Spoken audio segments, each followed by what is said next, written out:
صورت نہیں بدلتے ہیں، اپنی صورت نہیں بدلتے ہیں، اور پھر آئینے سے جلتے ہیں، اپنی صورت نہیں بدلتے ہیں، اور پھر آئینے سے چلتے ہیں۔ اب بھی کچھ لوگ حق پہ چلتے ہیں، اب بھی کچھ لوگ حق پہ چلتے ہیں، آندھیوں میں چراغ جلتے ہیں، آندھیوں میں چراغ جلتے ہیں، آندھیوں میں چراغ جلتے ہیں، آندھیوں میں چراغ جلتے ہیں۔ مہر تاباں پہ جن کی ہیں نظریں، مہر تاباں پہ جن کی ہیں نظریں،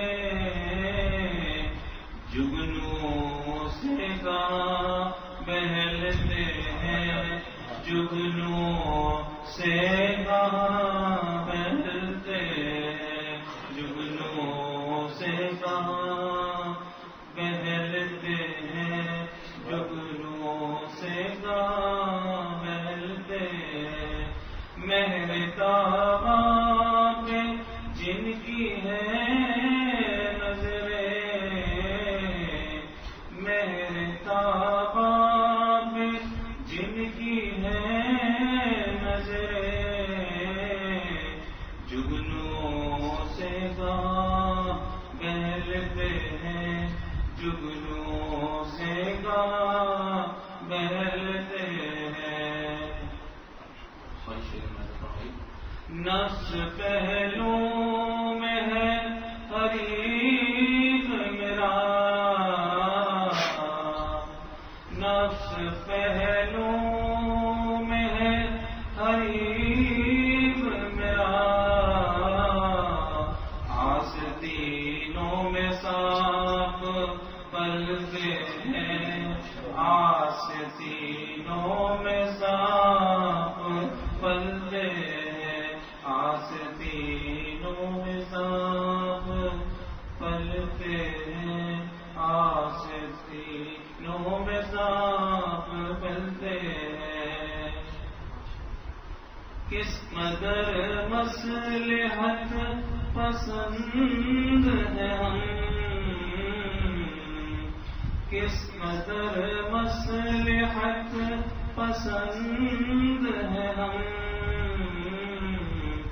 دیکھ کر رخ ہوا کے چلتے ہیں، دیکھ کر رخ ہوا کے چلتے ہیں، دیکھ کر رخ ہوا کے چلتے ہیں، دیکھ کر رخ ہوا کے چلتے ہیں۔ اب بھی باقی ہے بچپنا تائب، اب بھی باقی ہے بچپنا تائب، ہر کھلونے پہ ہم مچلتے ہیں، ہر کھلونے پہ ہم مچلتے ہیں، ہر کھلونے پہ ہم مچلتے ہیں، ہر کھلونے پہ ہم مچلتے ہیں، اپنی صورت نہیں بدلتے ہیں، اور پھر آئینے سے جلتے ہیں۔ نحمده ونصلي ونسلم على رسوله الكريم اما بعد۔ ہر کھلونے پہ ہم مچلتے ہیں۔ آج کل تو کھلونا ہمارے لیے موبائل، ہر آدمی مچل رہا ہے، اور جو بھی نیا موبائل بازار میں آتا ہے کوشش کرتا ہے پچھلا نقصان میں بیچ کے نیا خرید لے، اور اس کے لیے پھر جہاں سے بھی پیسے آئیں، جس طریقے سے بھی آئیں، کوشش کرتے ہیں۔ بہرحال ہر چیز قابل نہیں ہوتی کہ آدمی اس پہ مچلے یا اس کو اپنا دل دے۔ دل دینے کے لیے تو صرف اللہ رب العزت ہی کی ذات ہے، تو کوشش یہ کرنی چاہیے کہ اللہ تعالیٰ کی محبت ہمیں حاصل ہو، باقی ساری چیزیں یہیں رہ جانی ہیں۔ اچھے اعمال کام آنے والی چیزیں ہیں، باقی دنیا میں جتنے بھی برے اعمال ہیں، اگر اچھے عمل نہیں کیے تو پھر یہ برے عمل ہمیں ڈسیں گے۔ ایک صاحب نے کلپ بھیجا تھا، لیکن بہرحال اچھی بات تھی اس لیے میں نے کہا آپ کو بھی بتا دوں، اور یقیناً آپ کو شاید ممکن ہے علم میں بھی ہو۔ ایک بادشاہ کا قصہ لکھا کہ اس نے اپنے 3 وزیروں کو بلایا، اور بلا کر ہر ایک کے ہاتھ میں ایک تھیلا پکڑایا، اور کہا کہ تینوں کو الگ الگ باغوں میں داخل کر دو، اور تینوں سے کہا کہ اس باغ کے عمدہ عمدہ اچھے اچھے پھل بھر لو، اور جس کے پھل اچھے ہوں گے اس کو ہم تحفہ دیں گے، انعام دیں گے۔ چنانچہ تینوں کو الگ الگ باغوں میں داخل کر دیا گیا۔ ایک شخص نے سوچا کہ بادشاہ کے لیے عمدہ سے عمدہ پھل لینا چاہیے، لہذا اس نے ایسے پھلوں کا انتخاب کیا کہ جو بہت اعلیٰ تھے، عمدہ تھے، اور کچھ دنوں تک باقی رہنے والے تھے، خراب ہونے والے نہیں تھے۔ یعنی اگر کچھ دن بادشاہ رکھ کر بھی کھانا چاہتا تو وہ پک جاتے، 10 دن، 15 دن، مہینہ۔ تو اس قسم کے پھلوں کا انتخاب کیا، یہاں تک کہ اس نے اپنا تھیلا بھر لیا۔ دوسرے نے سوچا کہ بادشاہ نے خالی یہ دیکھنا ہے کہ تھیلا بھر کے لایا ہے کہ نہیں، لہذا اس نے کہا کہ جیسا بھی پھل ہے بھر لو۔ اس نے کچے بھی، پکے بھی، گلے ہوئے بھی، سڑے ہوئے بھی، جو بھی تھے اس نے اس کو تھیلا اس سے بھر لیا۔ اور اسی طریقے سے جو چوتھا آدمی تھا اس نے کہا بادشاہ کو کیا ضرورت ہے پھلوں کی اور اس کی، لہذا اصل مقصد تو یہی ہے کہ بھئی کچھ نہ کچھ لے چلو، بس بھرا ہوا تھیلا نظر آنا چاہیے۔ اس نے جھاڑ جھنکار جو بھی تھا اٹھا کے اس میں ڈال دیا، اور اس کے بعد کہ اوپر سے تھیلا بھرا ہوا نظر آئے۔ اب جب جتنے وقت کے لیے ان کو رکھا گیا تھا 2-4 دن کے لیے، تو جب 2-4 دن گزر گئے تو بادشاہ نے کہا کہ لے کے آؤ بھائی ان تینوں کو بادشاہ کے دربار میں بھیجا گیا۔ بادشاہ نے دیکھا کہ تینوں کے تھیلے بھرے ہوئے ہیں، تو تینوں کے تھیلوں میں سے کسی کو بھی بادشاہ نے ہاتھ بھی نہیں لگایا، کہا کہ ان تینوں کو بھی جیل میں بند کر دو، بس اپنے اپنے پھل کھائیں اور جئیں۔ تینوں کو جیل میں بند کر دیا اور کہا کہ 1 مہینے تک ان کو نکالنا نہیں، نہ ان کو کچھ کھانے پینے کو دینا ہے، پینے کے لیے غالباً دے دو لیکن کھانے کی کوئی چیز مت دو۔ تو بہرحال تینوں کو الگ الگ قید خانے میں بند کر دیا۔ اب جس کے پاس اعلیٰ قسم کے فروٹ تھے وہ تو بہت راحت اور آرام میں رہا، جو پھل پکتا گیا وہ کھاتا گیا، یہاں تک کہ مہینہ کا پتہ ہی نہیں چلا، بہت ہی آرام سے اس نے اپنا وقت گزارا۔ اور جب نکلا تو ماشاءاللہ حشاش بشاش ہٹا کٹا، اور صحت بھی اس کی اچھی بن گئی کہ خالص کھانے کو چیزیں ملی۔ جو نمبر 2 تھا، جب تک اس کے پھلوں نے ساتھ دیا چلتا رہا، اب گلے سڑے آئے تو اسے گلے سڑے کھانے پڑے۔ بہرحال اس نے بڑی مشقت میں زندگی گزاری، وقت تنگی کے ساتھ گزرا اس کا۔ اور جو تیسرا تھا اس کے پاس کچھ تھا ہی نہیں، اس نے چند دن تو برداشت کیا اور بالآخر بھوک سے مر گیا۔ تو بات یہ ہے کہ اس میں اصل میں ہمارے لیے سبق ہے۔ اللہ تعالیٰ نے ہمیں یہاں پر بھیجا ہے دنیا میں، یہ آخرت کا باغ ہے اصل میں، کہ یہاں پر تم اعمال جمع کرو، اچھے اچھے عمدہ عمدہ جو پھل ہیں یہ اصل میں اعمال ہیں۔ اب جو جتنے اچھے اعمال جمع کر لے گا، جب ہر آدمی کو قبر میں قید کیا جائے گا وہ اعمال وہاں کام آئیں گے۔ اگر ہمارے پاس تھیلا بھرا ہوا ہے اعمال کا، تو جو وقت ہم نے قبر میں گزارنا ہے انشاءاللہ آسانی کے ساتھ گزر جائے گا، کیونکہ اعمال کام آنے والی چیز ہے۔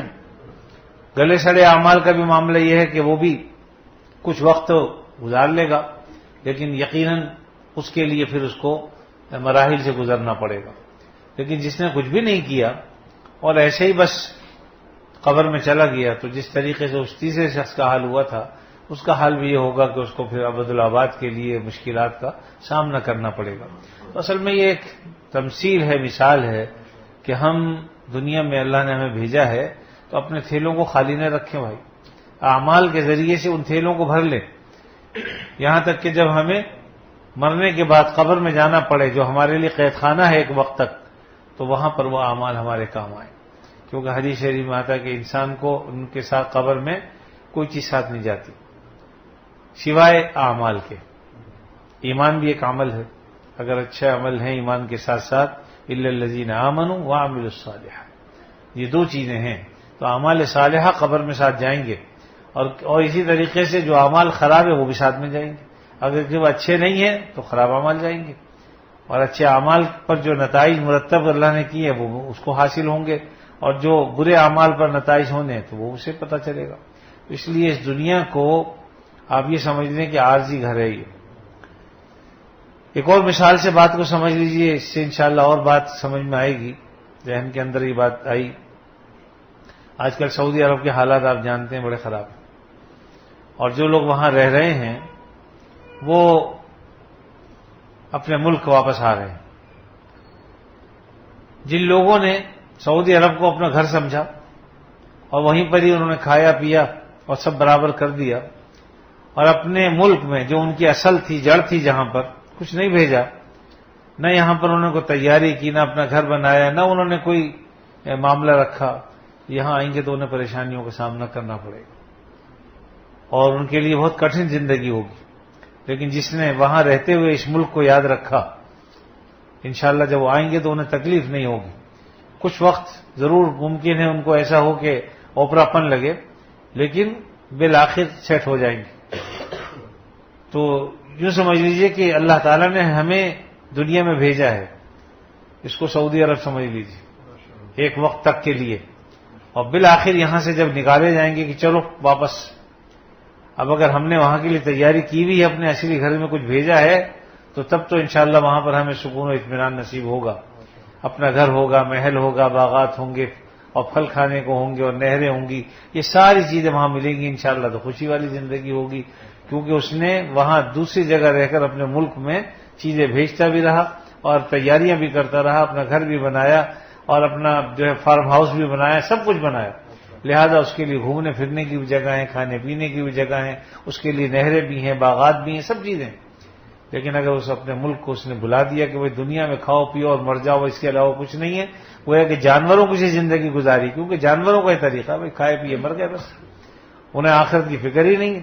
تو انسان اگر جانور بن کر یہاں رہا دنیا میں اور اس نے آخرت کی فکر نہیں کی، تو پھر معاملہ وہی ہوگا کہ وہاں کے لیے جب کچھ کیا نہیں تو پھر پریشانی ہوگی. اس لیے جو لوگ یہاں آئے ہوئے ہیں تو یہ اصل میں عارضی ملک میں آئے ہوئے ہیں، عارضی گھر ہے. یہ دنیا فنا ہونے کے لیے، باقی رہنے کے لیے نہیں ہے.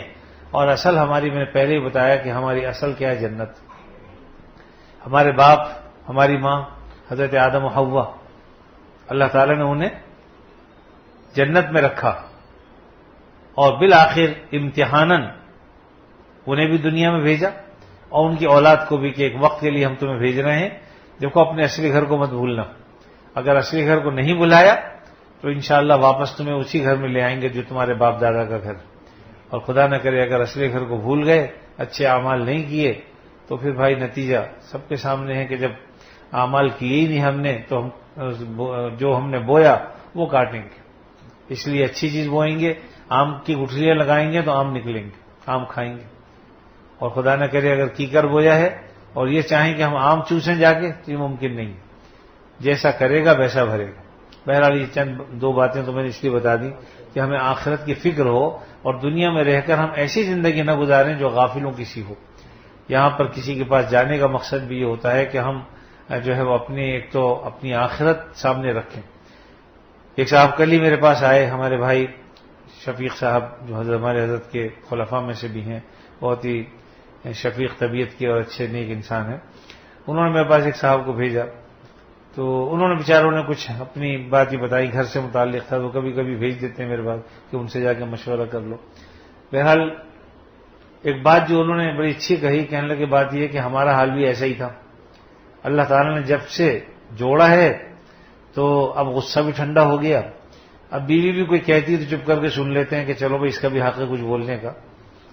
تو بات یہی ہے، بزرگوں کے پاس جانے کا ایک فائدہ تو یہ ہوتا ہے کہ گھر کی زندگی اچھی ہو جاتی ہے. یعنی پہلے تو یہ تھا ذرا سی بات بیوی کی برداشت ہی نہیں ہوتی، ذرا سا اس نے کچھ کہا، جواب میں ہم نے 2 کیس سنا دی. لیکن جب اللہ والوں کی صحبت میسر آتی ہے تو انسان پھر سوچتا ہے کہ بھئی یہ بھی تو میری ساتھی ہے، اس کو بھی تو کچھ حق ہے کہنے کا. اگر اس نے آج کوئی بات کہہ دی ہے تو میں برداشت کر لوں بھائی. اور پھر جب اس کا غصہ اتر جاتا تو کسی اور سمجھا دیا کہ دیکھو تم نے ناحق ناراضگی کا اظہار کیا، میرا مقصد یہ نہیں تھا، یہ تھا. جب اس کو بات سمجھ میں آتی ہے پھر وہ معافی مانگے گی آپ سے کہ ہاں بھائی مجھ سے غلطی ہو گئی. اور واقعی بس شیطان انسان پر سوار ہو جاتا ہے اور اس طرح کی باتیں میں معافی مانگتی ہوں. تو اس سے کیا ہوگا کہ آپ بھی اگر حلم اور بردباری کا مظاہرہ کریں گے، ایک وقت کے لیے اس کی بات سن لیں گے، دوسرے وقت پر وہ آپ کی بات سننے کے لیے آمادہ ہوگی. لیکن اگر آپ ہائپر ہو گئے تو بس پھر گاڑی نہیں چلے گی. دونوں میں سے ایک فریق کو تو ٹھنڈا ہونا پڑے گا. اس لیے اپنے گھر کے لیے گھر کے معاملات کو بھی اسی طرح سدھاریے. اور پھر صرف یہ میاں بیوی ہی کا معاملہ نہیں ہے، بھائیوں کا معاملہ بھی ہے، بہن بھائیوں کا معاملہ بھی ہے، عزیز رشتے داروں کا بھی ہے. ایک بھائی گرم ہو جائے دوسرا ٹھنڈا ہو جائے، بعد میں اس کو جب اس کا غصہ ٹھنڈا ہو جائے تو اس کو سمجھا. میں نے ایک بات بتائی کہ غالباً حضرت ڈاکٹر عبدالحی عارفی رحمۃ اللہ علیہ کی خدمت میں ان کے ایک عزیز آئے اور آتے ہی حضرت پہ چڑھائی شروع کر دی. تم نے ایسا کر دیا، تم نے ویسا کر دیا. اور حضرت سب کے سامنے، بھائی ہم سے غلطی ہو گئی، ہمیں معاف کر دو بھائی. ارے بھائی آپ جو بس ہمیں معاف کر دیا، ہم سے غلطی ہو گئی. بالآخر آہستہ آہستہ کرتے کرتے چپ کرتے ٹھنڈے ہو گئے اور پھر چلے گئے. تو حضرت نے فرمایا کہ بھائی دیکھو جواب تو میں ان کو دے سکتا تھا، لیکن رشتہ داری نبھانا آسان نہیں ہوتا. میں اگر جواب دیتا تو وہ بھی 2 باتیں مجھے اور کہتے، پھر میں جواب دیتا اور بات، تو جو ان کو کوئی غلط فہمی ہو گئی ہے، ورنہ جو بات یہ کہہ رہے تھے وہ میں نے ایسا کیا نہیں.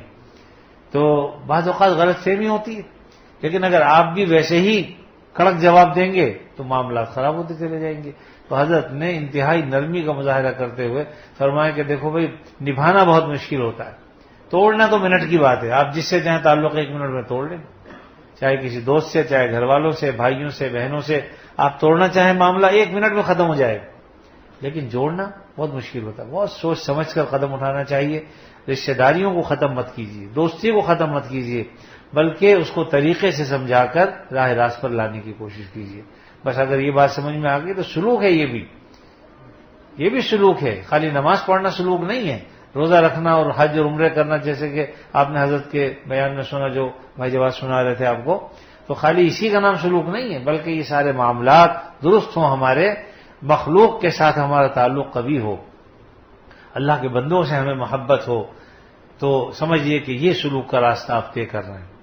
لیکن اگر ہم لوگوں کے ساتھ ہمارے اخلاق نہیں ہیں، نمازیں ہم رات دن پڑھتے ہیں، جب لوگ سامنے آ گئے تو لڑنا شروع کر دیا، کسی کو گالی بھی بک دی، کسی کو کچھ اور بھی کہہ دیا، تو یہ کیا ہم سلوک کا راستہ طے کر رہے ہیں؟ بھائی اپنے گھر والوں کے ساتھ اچھے طریقے سے رہو، ان کی جو ہے وہ غلط باتوں کو برداشت کرو، بعد میں کسی وقت جب ان کا غصہ ٹھنڈا ہو جائے تو ان کو طریقے سے سمجھاؤ، ایک حد تک سمجھانے کی کوشش کریں. اور اگر خدا نہ کرے معاملہ بالکل سر سے اوپر چلا جائے، پھر بھی اپنے کسی بڑے سے مشورہ کر کے پھر قدم اٹھائیں تاکہ معاملات خراب نہ ہوں. بہرحال یہ چند باتیں اس سے عرض کر دیں. اللہ تعالیٰ اپنے فضل سے ہمیں معاملات کو درست رکھنے کی توفیق دے. اور آج آپ کے سامنے ہمارے بھائی مصطفیٰ نے جو نظم پڑھی طائف صاحب کی، ماشاءاللہ اس میں ہماری بہنوں کے لیے بھی بڑا سبق، اور یقین انہی سے خطاب تھا. تو یہ منظوم خطاب تھا طائف صاحب کا ماؤں بہنوں بیٹیوں سے کہ پردے میں رہنا اور جو بھی دکھ آئے ہنسی خوشی سہنا. کیونکہ بھائی دیکھو مرد کو تکلیف ہوتی ہے داڑھی رکھنے سے، یعنی تکلیف پہنچتی ہے جب وہ رکھ لیتا ہے کوئی تو اس کو تکلیف لوگ پہنچاتے ہیں. عورت کے لیے ہے کہ بیچاری جب وہ شہری پردہ کرتی ہے تو اسے تکلیف پہنچائی جاتی ہے. تو میں دونوں کے لیے کہتا ہوں، مردوں کے لیے بھی عورتوں کے لیے بھی، کہ ہم کس کے لیے یہ سب کام کر رہے ہیں. چٹیل میدان تو ہر ایک کو اچھا لگتا ہے بھائی، لیکن بات یہ ہے کہ ہم تو اللہ کے لیے کرتے ہیں نا. اس لیے ہم اپنی داڑھی نہ سکھوں کی طرح رکھتے، نہ فیشن اور رسم والی داڑھی رکھتے ہیں کہ جس طرح سے آج کل لوگوں نے مختلف جو ہے وہ کٹ بنائے ہوئے ہیں، مختلف اسٹائل کی داڑیاں رکھی ہوئی ہیں، اللہ معاف کرے، داڑھی کا ایک طرح کا مذاق بناتے ہیں. تو نہ اس طرح سے، بلکہ وہ چونکہ اللہ کے رسول کی اتباع میں رکھی جاتی ہے، اجر و ثواب بھی اسی لیے. ورنہ اگر آپ کسی کو خاص اسٹائل میں رکھیں گے کہ فلاں اداکار ایسا کر رہا ہے لہذا میں ایسا کر لوں، یا فلاں سکھ نے ایسے رکھی ہے میں ایسا کر لوں، اس پہ کوئی اجر و ثواب نہیں. بات ساری نیت کی، انما الاعمال بالنیات، اعمال کا مدار نیتوں پر ہے. جب ہم یہ سوچ کے رکھیں چاہے ہمارے 4 بال ہوں کہ آقا دو عالم صلی اللہ علیہ وسلم نے فرمایا کہ چہرے پہ داڑھی سے جاؤ، اب چاہے تھوڑی سی ہو چاہے وہ بڑی ہو جیسی بھی ہے، جب سنت کے مطابق رکھیں گے تو اسی پر اجر و ثواب.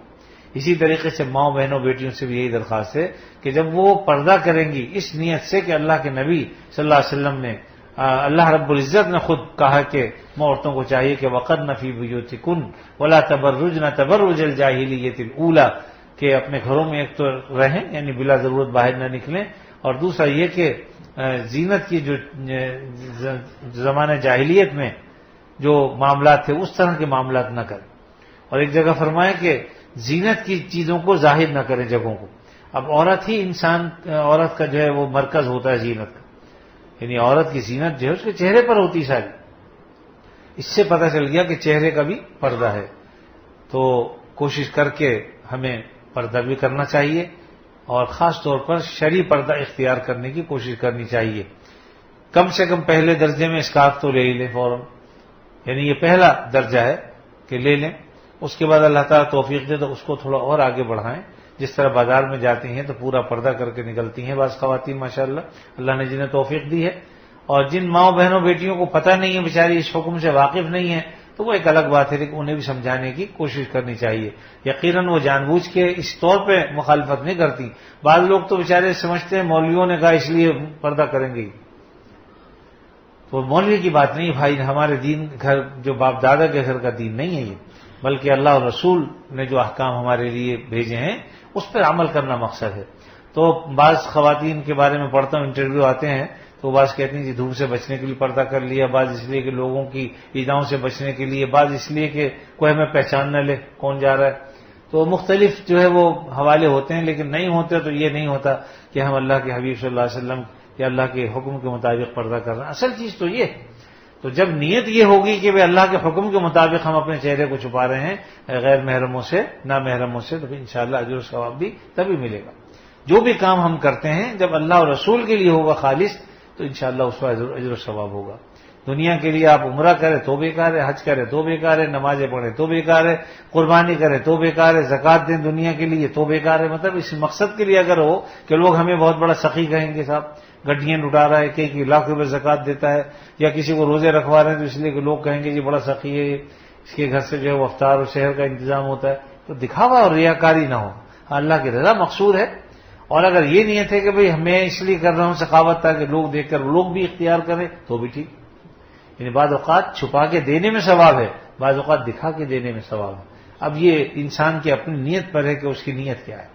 چھپا کے اس لیے دے رہا تاکہ ریاکاری نہ ہو تو انشاءاللہ اس پہ اجر و ثواب، اور دکھا کے اس لیے دے رہا ہے کہ بعض لوگ دیتے نہیں تاکہ وہ دیکھ کے انہیں بھی ترغیب ہو تو انشاءاللہ اس میں بھی اجر و ثواب. لیکن اصل مقصد یہ ہونا چاہیے کہ جو کام بھی ہم کریں وہ اللہ کے لیے کریں. تو ہماری بہنیں بیٹیاں جو کام کرتی ہیں وہ بھی اللہ کے لیے ہونا چاہیے. اسی طرح مرد حضرات بھی جو کام کریں وہ خالصتاً اللہ کی رضا کے لیے جب کریں گے تو انشاءاللہ وہ باعث اجر و ثواب ہوگا. اللہ تعالیٰ اپنے فضل سے ہمیں بات کو سمجھ کر عمل کرنے کی توفیق عطا فرمائے. وآخر دعوانا الحمدللہ رب العالمین. وقت نہیں ہے میرے خیال اذان کا ٹائم ہو رہا ہے، ایسے دعا کر لیں. الحمدللہ رب العالمین والعاقبۃ للمتقین والصلاة والسلام علی رسولہ الکریم سیدنا مولانا محمد وعلی آلہ واصحابہ اجمعین. یا اللہ اپنے فضل خاص سے ہمارے گناہوں کو معاف فرما، ہمیں عافیت نصیب فرما، ہر شر سے فتنے سے اللہ ہماری حفاظت فرما.